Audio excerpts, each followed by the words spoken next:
সংগ্রামী বন্ধুরা, এই পহেলা মে 1886 সাল থেকে আসে আর যায়, শ্রমিকদের দাবি আদায় হয় না।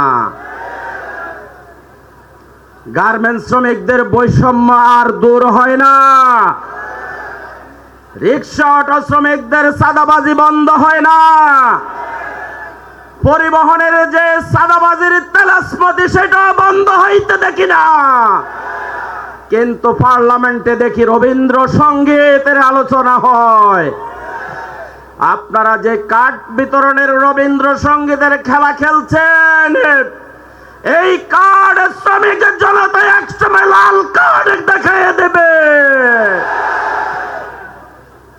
আপনাদের পার্লামেন্টে বন্ধকিত মেল কল কারখানা চালু করে শ্রমজীবী খেটে খাওয়া মানুষের কর্মসংস্থানের ব্যবস্থা করুন, নচেত আগামী দিনে শ্রমিক জনতা রাজপথে তার ব্যবস্থা করবে।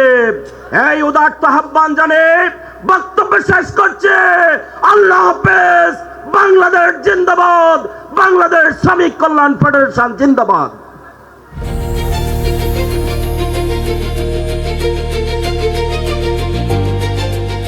দিনাজপুর টিভি মানুষের জীবনের কথা বলে।